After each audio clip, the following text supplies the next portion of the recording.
Halo, nama saya Diva Kamilia Kalsumal Aziz dengan NIM 711211080. Perkenalkan, nama saya Valentina Maiswari dengan NIM akhir 087. Nazira Gaisani dengan NIM 091. Perkenalkan, nama saya Sabila Ulyohoirunisa dengan NIM 7111098. Perkenalkan, nama saya Devi Dwi Cahyani dengan 3 digit NIM terakhir 100. Perkenalkan, nama saya Nasali Dela Serta Muhammadiyah dengan NIM terakhir 107. Perkembangan kognitif anak. Apa itu perkembangan kognitif anak? Perkembangan kognitif sering dianggap sebagai perkembangan kecerdasan. Perkembangan kognitif merupakan dasar dari perkembangan intelektual anak. Pada anak usia dini, pengetahuan masih bersifat subjektif dan akan dikembangkan sebagai tujuan saat mencapai tahap perkembangan remaja dan dewasa. Hal ini sesuai dengan pengamatan yang dilakukan oleh Vijay, yaitu seorang ahli biologi dan psikologi Swiss. Beliau mengatakan anak-anak dapat menunjukkan berbagai pengaruh pada relativitas dunia sejak lahir hingga dewasa. Menurutnya, perkembangan kognitif terjadi melalui suatu proses yang disebut dengan adaptasi. Selain itu, kognitif anak dapat dipahami sebagai kemampuan memahami hal-hal tertentu. Perkembangan kognitif seorang anak dapat mengacu pada kemampuan anak untuk memahami sesuatu. Selanjutnya ada penjelasan pandangan kognitif yang terjadi di masa anak usia dini. Yang terbagi menjadi dua, ada pandangan menurut Jean Piaget dan ada teori Vygotsky. Nah, pada pandangan Jean Piaget, beliau percaya bahwa anak-anak berpikir secara berbeda dari orang dewasa. Menurutnya, ada 4 tahapan perkembangan kognitif. Tahap pertama itu disebut dengan tahap sensori motor yang terjadi pada usia 0-2 tahun. Bayi belajar tentang diri mereka sendiri dan dunia mereka melalui indera mereka yang sedang berkembang dan melalui aktivitas motor. Yang kedua, ada tahap operasional yang terjadi pada usia 2-7 tahun. Nah, pada tahap ini anak menunjukkan aktivitas kognitif ketika berhadapan dengan hal-hal selain dirinya sendiri. Tidak ada sistem terorganisir untuk aktivitas berpikirnya. Anak-anak dapat memahami realitas lingkungannya dengan menggunakan tanda dan simbol. Cara berpikir anak-anak pada level ini tidak sistematis, tidak konsisten, dan tidak logis.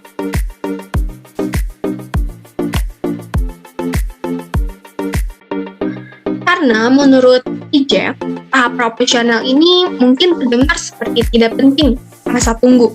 Tidak begitu, namun labor profesional menekankan bahwa anak tidak melakukan operasi, yang merupakan tindakan mental reversible yang memungkinkan anak-anak untuk melakukan secara mental apa yang sebelumnya hanya bisa mereka lakukan secara fisik.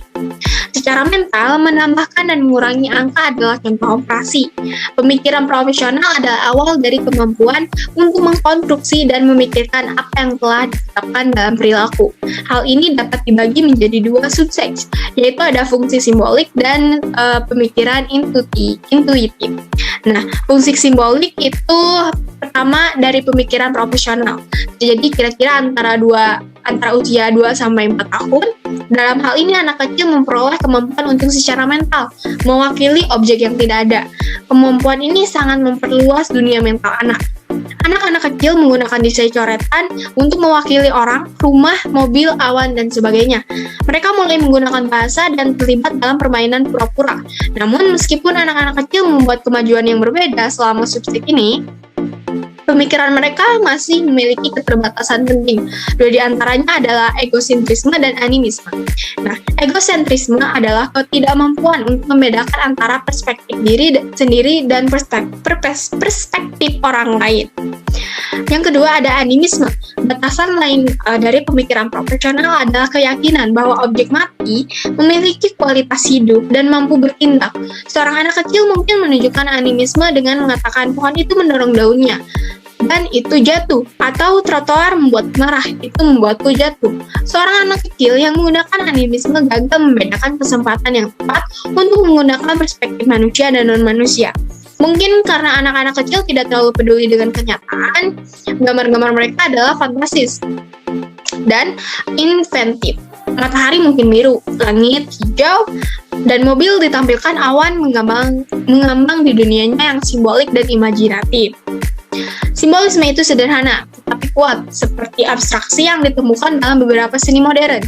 Seniman Spanyol abad ke-20, yaitu Pablo Picasso, berkomentar, "Saya biasa menggambarkan seperti Rafael, tetapi saya telah mengambil sumber hidup saya untuk menggambar seperti anak-anak kecil.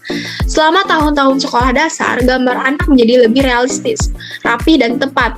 Matahari berwarna orange, langit berwarna biru, dan mobil menuju jalan." Selanjutnya ada tahap operasional konkret. Tahap ini terjadi pada usia 7-11 tahun. Anak sudah cukup dewasa untuk menggunakan pikiran logis atau operasi, tetapi hanya berlaku untuk objek fisik yang ada saat ini. Anak mulai mengurangi egoismenya. Selanjutnya ada tahap operasional formal, yaitu 11 tahun ke atas. Muncul periode baru, anak dapat menggunakan operasi spesifiknya untuk membantu lebih banyak operasi kompleks. Selanjutnya ada teori Vygotsky.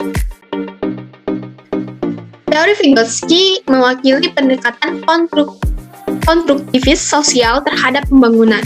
Menurutnya, anak-anak membangun pengetahuan melalui interaksi sosial, dan mereka menggunakan bahasa tidak hanya untuk berkomunikasi dengan orang lain, tapi juga untuk merencanakan, membimbing, dan memantau perilaku mereka sendiri dan untuk membantu mereka memecahkan masalah. Teorinya menunjukkan bahwa orang dewasa harus mengakses dan menggunakan zona perkembangan proksimal anak atau ZPD, yang merupakan berbagai tugas yang terlalu sulit untuk anak-anak untuk menguasai sendiri, tapi itu dapat dipelajari dengan bimbingan dan bantuan orang dewasa atau anak-anak yang lebih terampil. Teori Vygotsky juga menunjukkan bahwa orang dewasa dan rekan-rekan harus mengajar melalui perancah yang melibatkan perubahan tingkat dukungan atas jalannya sesi pengajaran, dengan orang yang lebih terampil menyesuaikan bimbingan untuk tingkat kinerja siswa saat ini. Selanjutnya ada middle and late childhood. Jadi middle and late childhood ini ada dua poin, yaitu ada teori Piaget dan ada pemrosesan informasi pada anak. Nah, menurut teori Piaget itu pertama ada pemikiran operasional konkret melibatkan operasi, konservasi, klasifikasi, seriasi, dan transivitas.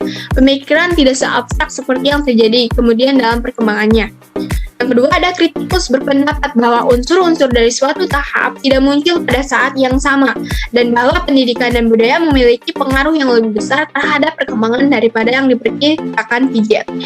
Neo-Piagetian yang lebih menekankan pada bagaimana anak memproses informasi, strategi, kecepatan, pemrosesan informasi, dan pembagian masalah kognitif menjadi langkah-langkah yang lebih tepat.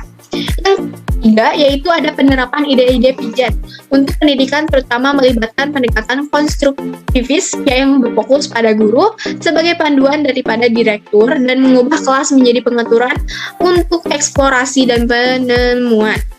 Selanjutnya ada pemrosesan informasi pada anak. Pertama ada memori.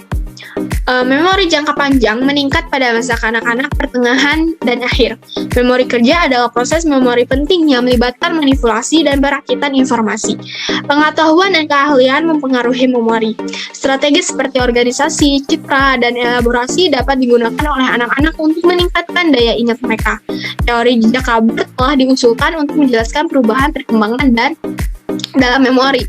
Selanjutnya ada berpikir, kemajuan fungsi eksekutif di masa kanak-kanak tengah dan akhir termasuk pengendalian diri atau penghambatan, memori kerja, dan fleksibilitas kognitif. Berpikir kritis melibatkan berpikir secara reflektif dan produktif, serta mengevaluasi bukti. Perhatian adalah aspek penting dari berpikir kritis. Perhatian khusus adalah kurangnya penekanan pada pemikiran kritis di banyak sekolah. Berpikir kreatif adalah kemampuan untuk berpikir dengan cara baru dan tidak biasa, dan untuk menghasilkan solusi unik untuk masalah. Zwilford membedakan antara berpikir konvergen dan divergen. Sejumlah strategi termasuk brainstorming dapat digunakan untuk mendorong pemikiran kreatif anak. Anak-anak berpikir seperti ilmuwan dalam beberapa hal, tetapi dalam hal lain tidak. Selanjutnya ada metakognisi. Metakognisi adalah mengetahui atau kemampuan untuk mengontrol ranah aspek kognitif. Kognitif adalah proses mental yang terjadi mengenai sesuatu yang didapatkan dari kegiatan berpikir. Sebagian besar studi metakognitif fokus pada metamemori. Presley memandang kunci pendidikan sebagai membantu siswa mempelajari repertoar strategi yang kaya. Karakteristik kecerdasan anak. Yang pertama, kecerdasan itu berdasarkan jenis penilaiannya. Kemudian jenis-jenis kecerdasan, ada perbedaan skor IQ dan kecerdasan ekstrim. Kemudian pada pengembangan bahasa di pertengahan dan akhir masa kanak-kanak. Yang ke-1, kosakata, tata bahasa dan kesadaran metalinguistik. Yang kedua, membaca dan menulis. Yang ketiga, pembelajaran dual language and second language. Dan pada pengembangan prestasi pada anak, itu meliputi motivasi ekstrinsik dan intrinsik, kemudian perhatian, upaya, dan kegiatan tugas yang berkelanjutan, motivasi dan pola pikir penguasaan, self-efficacy, goal setting, planning, and self-regulation, dan hubungan sosial dan konteks.